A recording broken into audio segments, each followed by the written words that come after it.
Bismillahirrahmanirrahim. Assalamualaikum warahmatullahi wabarakatuh.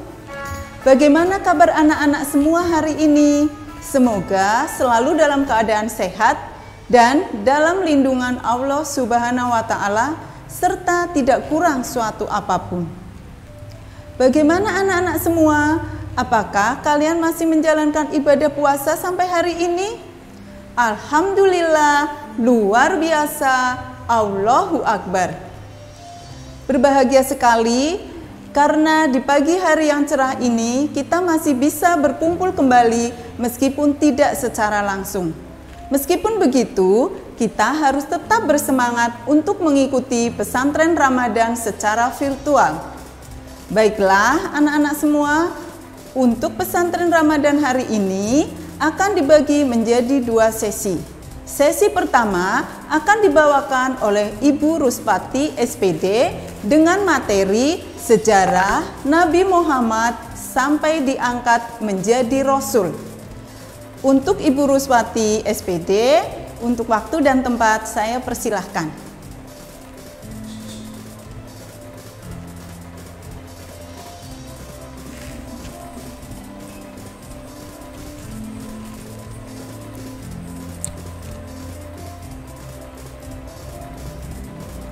Assalamualaikum warahmatullahi wabarakatuh. Selamat pagi anak-anakku, siswa SD IT Muhammadiyah Rawalo. Apa kabarnya pagi hari ini? Alhamdulillah kalian dalam keadaan sehat dan Bu Guru yakin kalian semuanya berpuasa, bukan? Iya, Bu Guru yakin kalian akan sampai pada akhir Ramadan untuk menjalankan puasa dengan istiqomah. Pada materi pesantren Ramadan kali ini, Bu Guru mendapat tugas untuk menyampaikan sejarah Nabi Muhammad dari lahir sampai diangkat menjadi Rasul. Untuk menyaksikan dan menyimak cerita dari Ibu, silahkan kalian duduk yang rapi, yang tenang. Bu Guru akan mulai ceritanya. Nabi Muhammad lahir pada hari Senin, tepatnya 12 Rabiul Awal tahun Gajah, dan bertepatan tanggal 22 April 571 Masehi di Mekah, dan wafat pada tanggal 8 Juni 632 di Madinah pada usia 63 tahun. Muhammad lahir sudah menjadi yatim karena saat Nabi Muhammad masih dalam kandungan, ayahnya sudah meninggal dunia. Kasihan bukan? Ya, Nabi terlahir dari kalangan keluarga bangsawan Bani Quraisy dengan nama lengkap Muhammad bin Abdullah.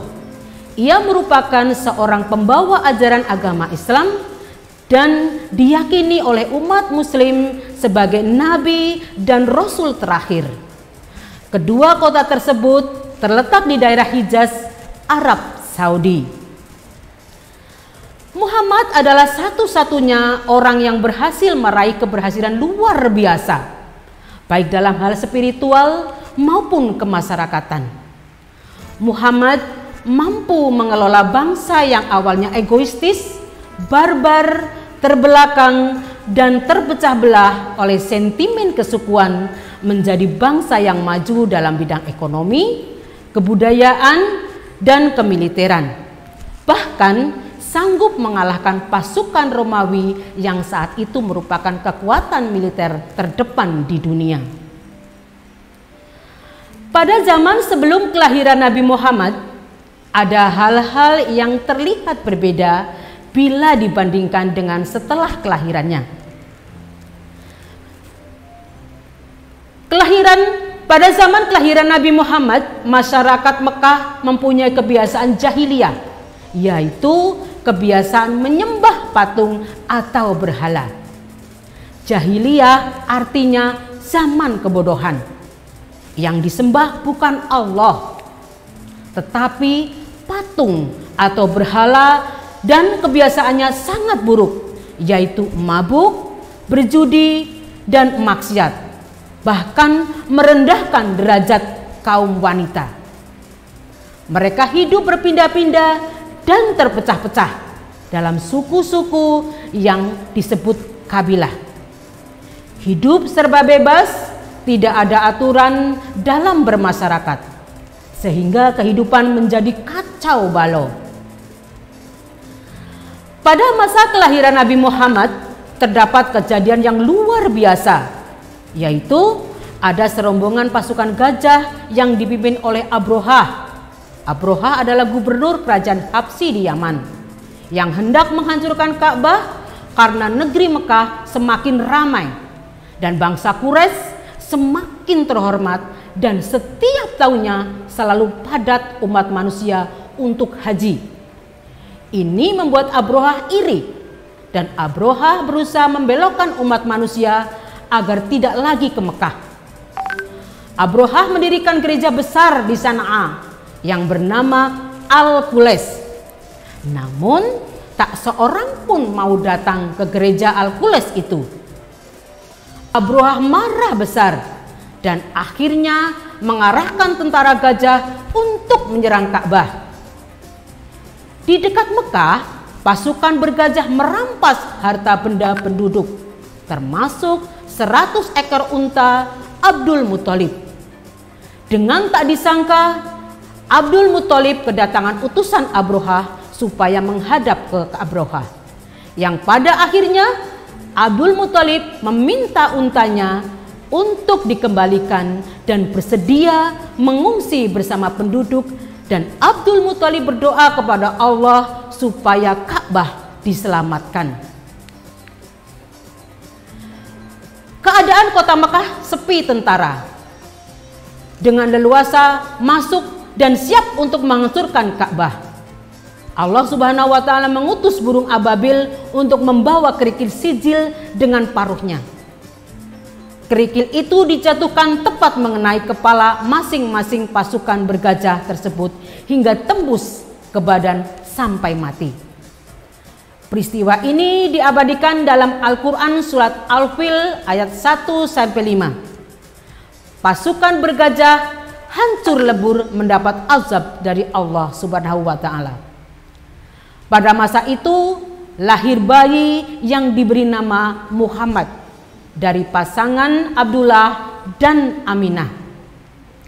Peristiwa ini yang menandai tahun kelahiran Muhammad yang pada akhirnya disebut dengan tahun gajah. Meskipun Muhammad adalah makhluk Allah yang dimuliakan, bahkan sejak dari ia kecil, Allah Subhanahu wa Ta'ala dengan Ar-Rahman Ar-Rahimnya memberikan kehidupan kepadanya layaknya manusia lainnya pada masa itu, membuat kita sebagai umat dapat mengikuti panutan kita tanpa ada alasan sulit, bahkan tidak mungkin, mengingat kehidupan yang dijalani oleh Nabi Muhammad adalah jalan kehidupan yang juga kita alami. Subhanallah. Kebiasaan di kalangan pemuka adat pada saat itu apabila mempunyai bayi, maka bayi yang baru lahir itu dititipkan kepada kaum ibu di pedesaan dengan tujuan agar dapat menghirup udara segar yang bersih serta menjaga kondisi tubuh ibunya agar tetap sehat menurut riwayat pada waktu itu. Muhammad dilahirkan disusui oleh ibunya hanya beberapa hari saja. Suwaibah menyusui 3 hari setelah itu. Oleh Abdul Muthalib disusukan kepada Halimah Sa'diyah, istri Haris dari kabilah Banu Sya'ad.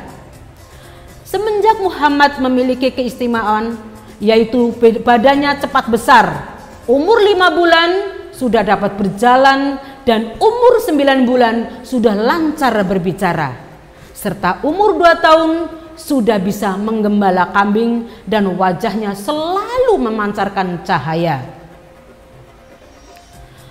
Muhammad diasuh Halimah selama 6 tahun. Pada usia 4 tahun, Muhammad didekati oleh malaikat Jibril dan menelentangkannya, lalu membelah dada dan mengeluarkan hati serta tanpa segumpal darah dari dada Nabi Muhammad. Lalu Jibril mencucinya, kemudian menata kembali ke tempat, dan Muhammad tetap dalam keadaan bugar. Dengan adanya peristiwa pembelahan dada itu, Halimah khawatir dan mengembalikan Muhammad ke ibundanya. Pada usia 6 tahun, Nabi diajak ibunya untuk berziarah ke makam ayahnya di Yatsrib dengan perjalanan 500 km. Dalam perjalanan pulang ke Mekah, Aminah sakit dan akhirnya meninggal di Abwa yang terletak antara Mekah dan Madinah. Nabi Muhammad lantas ditemani Ummu Aiman ke Mekah dan diantarkan ke tempat kakeknya, yaitu Abdul Muthalib. Sejak itu Nabi menjadi yatim piatu, tidak punya ayah dan tidak punya ibu. Abdul Muthalib sangat menyayangi cucunya ini, yaitu Muhammad, dan pada usia 8 tahun 2 bulan 10 hari Abdul Muthalib wafat. Kemudian Nabi diasuh oleh pamannya yang bernama Abu Thalib. Abu Thalib mengasuh, menjaga Nabi sampai Nabi umur 40 tahun.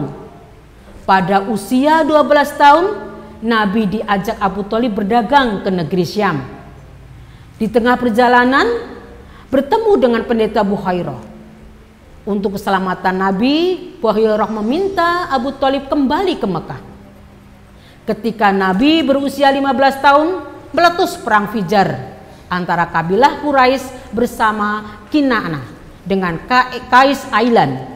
Nabi ikut bergabung dalam perang ini dengan mengumpulkan anak-anak panah buat paman-paman beliau untuk dilemparkan kembali ke musuh. Kemudian pada masa remaja, Nabi Muhammad sudah bisa menggembala kambing, serta pada usia 25 tahun menjalankan dagang dengan barang milik Khadijah ke Syam. Nabi Muhammad dipercaya untuk berdagang ditemani oleh Maisyarah. Dalam berdagang, Nabi jujur dan amanah, serta keuntungannya melimpah ruah. Peristiwa tentang cara dagang Nabi itu diceritakan Maisyarah ke Khadijah. Lantas Khadijah tertarik dan jatuh hati serta mengutus Nufaisah binti Munya untuk menemui Nabi agar mau menikah dengan Khadijah.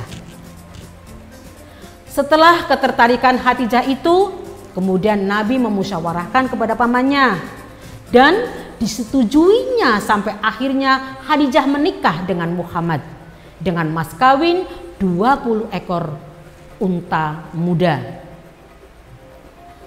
Usia Khadijah waktu itu 40 tahun dan Nabi Muhammad 25 tahun. Dalam perkawinannya Nabi dianugerahi 6 putra, yaitu Qasim, Abdullah, Zainab, Ruqayyah, Ummu Kulsum, dan Fatimah. Semua anak-anak Nabi Muhammad yang laki-laki meninggal pada waktu kecil. Dan yang masih hidup adalah Fatimah sampai Nabi wafat. Menjelang usianya yang ke-40 tahun, Muhammad terbiasa memisahkan diri dari pergaulan masyarakat umum untuk berkontemplasi di Gua Hira beberapa kilometer di utara Mekah. Di gua tersebut, Nabi mula-mula hanya berjam-jam saja, kemudian berhari-hari saja.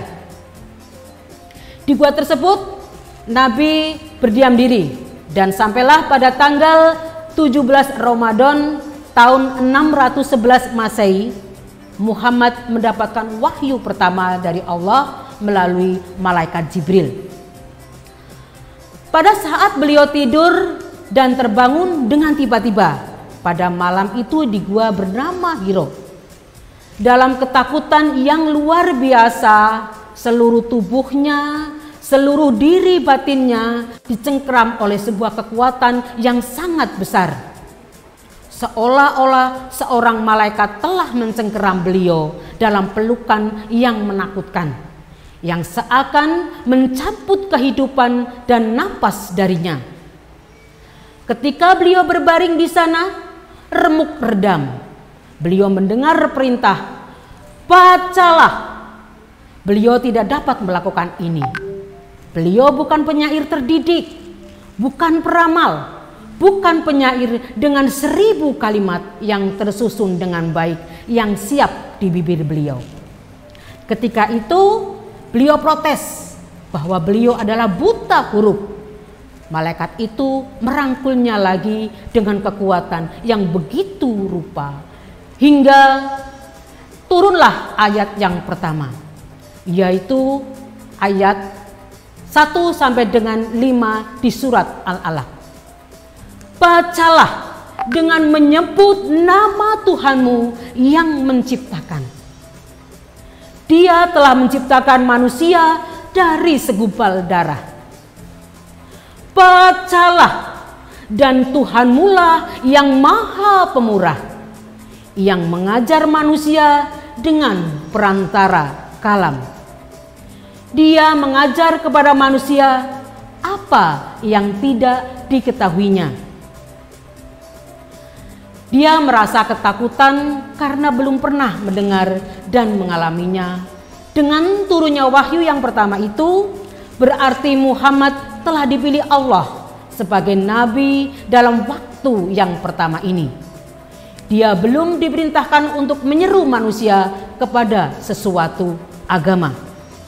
Peristiwa turunnya wahyu itu menandakan telah diangkatnya Muhammad sebagai seorang nabi penerima wahyu di tanah Arab. Malam terjadinya peristiwa itu kemudian dikenal sebagai malam penuh keagungan atau Lailatul Qadar. Dan menurut sebagian riwayat terjadi menjelang akhir bulan Ramadan. Setelah wahyu pertama turun yang menandai masa awal kenabian, berlangsung masa kekosongan atau masa jeda. Ketika Muhammad diliputi kegelisahan yang sangat dan merasakan beban emosi yang menghimpit, dia pulang ke rumah dengan perasaan was-was dan meminta istrinya untuk menyelimutinya. Saat itulah turun wahyu yang kedua yang berbunyi, "Wahai kau yang berselimut, bangkit dan berilah peringatan." Dan seterusnya, yaitu surat Al-Mudatsir ayat 1 sampai 7. Wahyu yang telah dan kemudian turun sepanjang hidup Muhammad SAW dan muncul dalam bentuk suara-suara yang berbeda. Tapi pada periode akhir kenabiannya, wahyu-wahyu serta surah-surah Madaniyah turun dalam satu suara. Ya, demikian anak-anakku cerita dari lahirnya Nabi Muhammad SAW sampai pada diangkatnya dan peristiwa Nabi Muhammad diangkat menjadi Rasul terakhir. Semoga apa yang disampaikan oleh Bu Guru dapat bermanfaat dan bisa diteladani oleh kalian semuanya. Sekian akhirul kata. Wassalamualaikum warahmatullahi wabarakatuh.